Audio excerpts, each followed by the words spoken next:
आज की कहानी है बहू अपनी कामचोरी को मेरी बेटी के सिर पे मत डालो। दोस्तों, कहानी शुरू करने से पहले अगर हमारे चैनल को सब्सक्राइब नहीं किया हो तो कर लीजिए ताकि आपके पास पहुंचे हर रोज नया वीडियो। पूजा पे बैठे बैठे नीता की सासू माँ नीता को आवाजें दिए जा रही थी। अरे ओ बहू, तेरे ससुर जी की साई चढ़ा दे तो कभी जरा बाहर बगीचे से पीले फूल तोड़ के ला दे। नीता बेचारी एक सुबह से साकर गनी की तरह इधर उधर मांगती फिरती।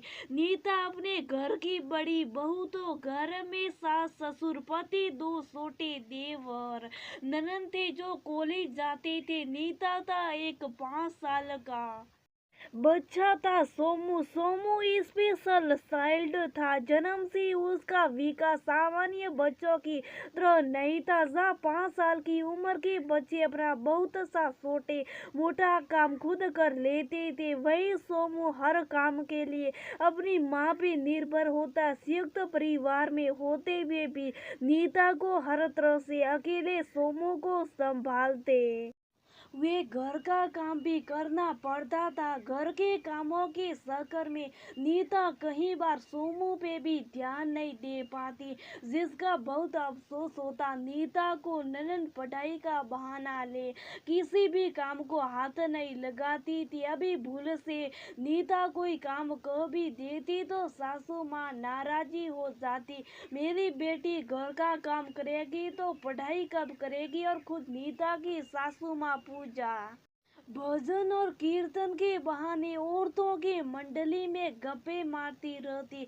घर के काम तो एक तरफ था तो वो तो अपने पोते सोमू को भी नहीं संभालती थी। सोमू खुद को ठीक से संभाल नहीं पाता था। कभी मुंह से लार गिर जाए तो कभी बेटे बेटी सूसू कर देता था। घर में सबको सोमू से घृणा होती, ना कोई उसे खिलाता ना ही नीता की कोई मदद करता था। कभी कभी परेशान हो नीता रोने लग जाती।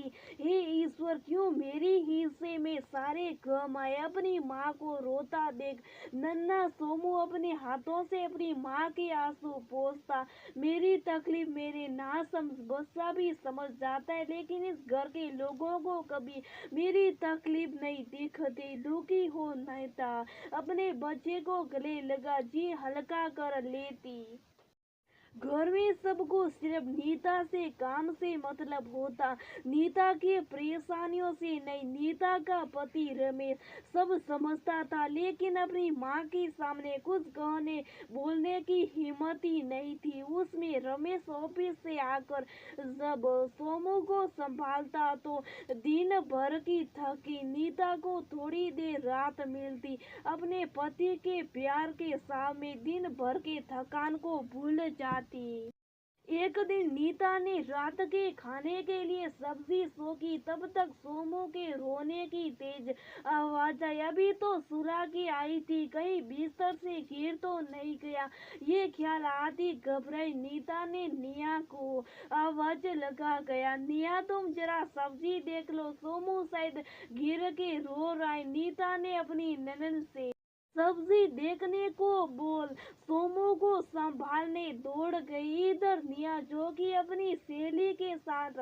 फोन पे गप्पे लगाने में बिजी थी, उसने जानबूझकर अपनी भाभी की बातों को अनसुना कर दिया। सोमू को सूप कराकर नीता ने जब तक सब्जी संभाली तब तक सब्जी नीचे से जल चुकी थी। अब दूसरी सब्जी बनाने की नीता की ना हिम्मत थी और न ही समय था। रात के खाने का समय भी हो गया था। रोते सोमू को गोद में ले नीता ने कुकर में खिचड़ी चढ़ा दी और खाने के टाइम पापड़ और अचार के साथ खाने में परोस दिया। खिचड़ी देखते सब की भवें चढ़ गई। ये खिचड़ी क्यों खिला रही हो बहू, रोटी सब्जी नहीं बनाई क्या? सासू माँ ने तीखे शब्दों में नीता से पूछा तो नीता ने निया की तरफ देख बोला, माँ जी सब्जी तो बनाई रही थी लेकिन सोमू को चोट लग गई। उसे सूप कराने गई तो सब्जी जल गई। मैंने निया को कहा भी था सब्जी देखने को, लेकिन उसने ध्यान ही नहीं दिया। अपनी गलती निया पे मत डालो बहू, इस घर की बहू तुम हो कि निया। अपनी कामचोरी को मेरी बेटी के सिर पे मत डालो बहू, गुस्से से नीता की सासू माँ से कि आपने ठीक कहा माँ जी, निया इस घर की बहू नहीं है लेकिन किसी के घर की तो बहू तो बनेगी ना, और ईश्वर ने ना करे अगर जो मेरी हालत है वो निया की भी हुई तब भी आप यही कहेगी क्या माँ जी। बहू और बेटी को एक चश्मे से देखिए माँ जी, दोनों आपकी है। फिर ये फर्क किस बात का, आप सब ना तो घर के कामों में कोई मदद करती है ना सोमू को देखभाल में, अकेले क्या करूं। मैं भी इंसान हूँ, कोई मशीन नहीं हूँ। खाना सबको ताजा और गर्म चाहिए लेकिन कोई एक रोटी भी नहीं सेक सकता। माँ जी मुझे तो लगता है आपके चश्मे का नंबर बढ़ गया है, तभी आपको मेरा दिन भर का काम नहीं दिख रहा बल्कि मेरी कामचोरी दिख रही है। हाँ मैंने खाने में खिचड़ी परोस दी लेकिन परोसी ये नहीं सोचा आपने सुबह की पूजा के फूल से लेकर रात को सोने तक मुझे एक पल चैन नहीं, और मैं आपको कामचोर लगती हूँ। इस घर के कामों के कारण मैं कई बार अपने बेटे को अनदेखा कर देती और मैं कामचोर हूँ। आज नीता के शरब का बांध टूट चुका था। नीता सही कह रही है माँ, आज तक मैं लिहाज में सूप था लेकिन अब नहीं। नीता मेरी पत्नी, कुछ फर्ज मेरे अपने पत्नी की तरफ भी बनते। सोमू की हालत किसी से सीपी नहीं है, अगर आपसे सोमू नहीं संभल सकता तो घर के कामों में तो मदद आप और निया दे सकती। ये यहाँ का न्याय, सारा बोझ सिर्फ एक के सिर हो। आज रमेश भी अपना आपा खो चुका था। रमेश को नीता का पक्ष लेता देख दोनों माँ बेटी के चेहरे की दवाइयाँ उठ गई थी। ससुराल में जब पति सास नहीं होता तो सभी बहू को अपनी सुविधानुसार इस्तेमाल करते हैं, लेकिन जब पति का साथ हो तो पत्नी का भी सम्मान और मान बढ़ जाता है। यह हुआ आज नीता के साथ भी। रमेश जब तक चुप था सास और ननद ने नीता को खूब परेशान किया, लेकिन आज रमेश के साथ दीदी दोनों समझ गई कि अब घर के कामों में हाथ बटाने में उनकी भलाई थी। अगले दिन से निया भी रसोई में मदद करती और सासू माँ का भजन कीर्तन भी कम हो गया।